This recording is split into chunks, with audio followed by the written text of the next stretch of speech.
Muy buenas. Estamos en la materia TN 302, la primera clase del curso de invierno.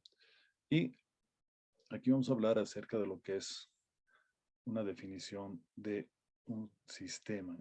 Estamos en una materia que habla de electricidad, ¿no? Y en este caso, un sistema, lo que vamos a tomar en cuenta es aquel ya que convierte una señal de entrada, que hemos llamado SNDT, en una señal de salida, ¿no? A través de lo que sería una función de transferencia. En nuestro caso, eh, el sistema va a ser una red eléctrica, ¿no?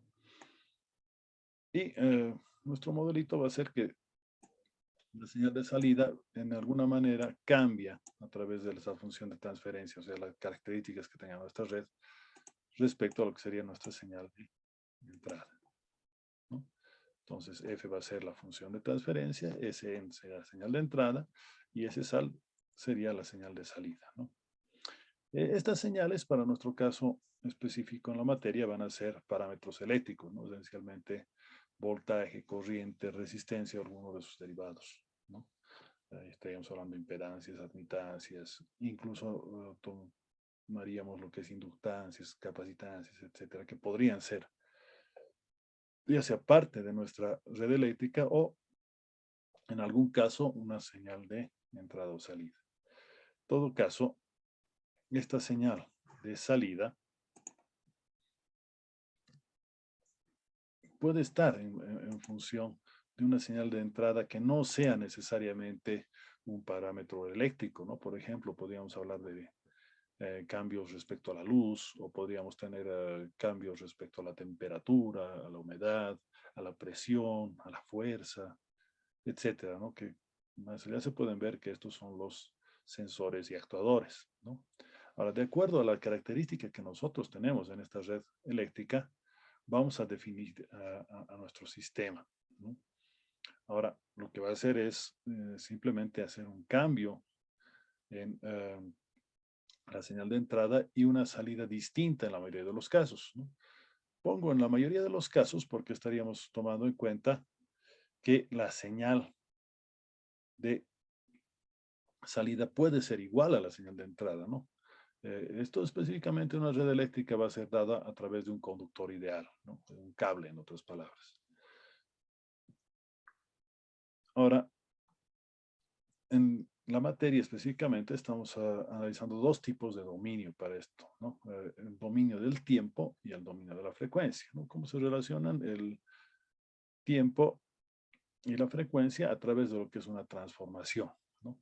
Para darnos cuenta del parámetro esencial del Sistema Internacional de Unidades, que es la frecuencia, es la inversa del periodo, ¿no? Y el periodo va a ser el tiempo en el cual se repite una señal, ¿no?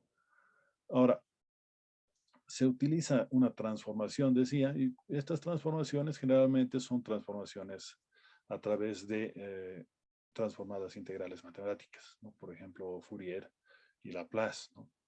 Ahí estoy poniendo como ejemplito a Laplace, ¿no? La transformada de Laplace va a ser la integral de menos infinito a infinito de la menos st por la función diferencial del tiempo, ¿no? Entonces, la función en el tiempo de ahí se convierte en una función en frecuencia, ¿no? Y dirán, ¿por qué hacernos tanto lío? Pues resulta que cuando nosotros hacemos ese tipo de cosas, una ecuación diferencial, por ejemplo, se vuelve una simple función algebraica, una ecuación diferencial, una ecuación algebraica. Por lo tanto, vamos a trabajar en dominio de frecuencia mucho más sencillo que en el dominio del tiempo en algunos casos, ¿no? Esto, bueno, se trabajará directamente cuando se manejen capacitores, resistencias e inductores en nuestra red eléctrica, ¿no? Entonces, estas características que nosotros tendríamos nos van a permitir utilizar lo que serían los dos tipos de dominios en redes eléctricas, ¿no?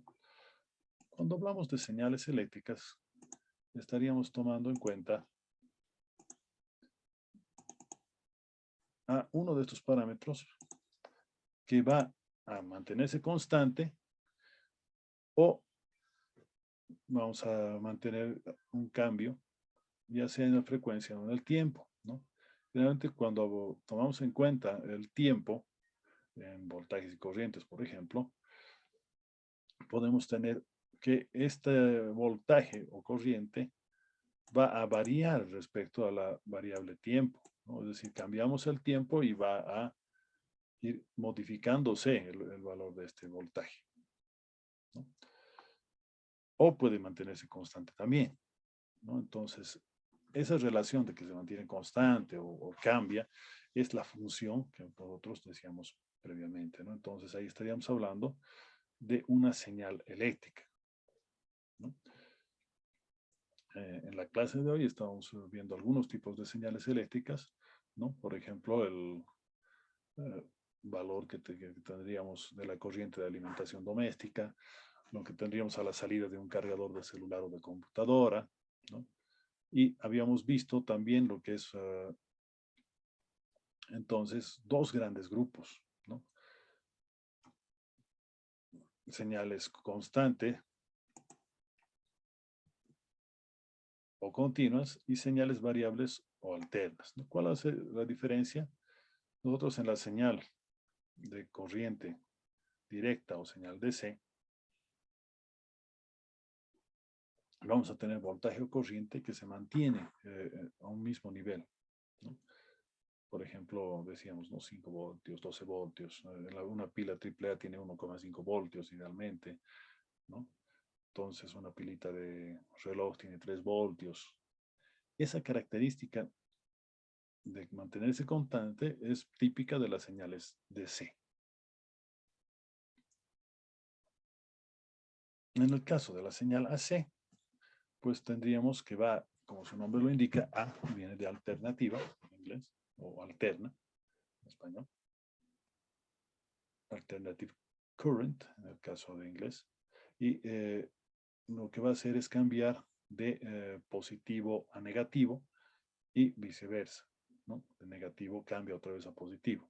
Ese cambio constante lo vamos a llamar señal alterna. Un ejemplo de lo que sería una señal alterna es justamente la alimentación doméstica, ¿no? 220 o 110 voltios.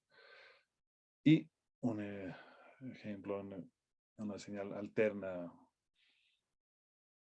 en la parte inalámbrica, es decir, digamos que era, por ejemplo, el Wi-Fi que les llega o la señal inalámbrica que llega de la radio base al celular, también es alterna, ¿no? Por la característica de onda que tiene, ¿no? Uh, hemos puesto aquí un ejemplo, lo vamos a volver a hacer, de lo que tendríamos en este cargador.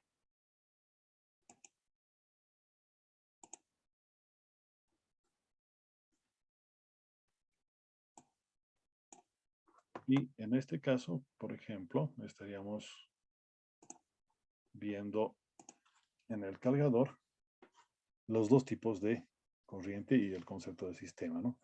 ¿Qué estaríamos teniendo? Por ejemplo, en este caso, estaríamos con 100 o 240 voltios a la entrada, que es una señal alterna, por eso tenemos una ondita sinusoidal ahí al lado, que puede variar entre 50 y 60 hercios, ¿no?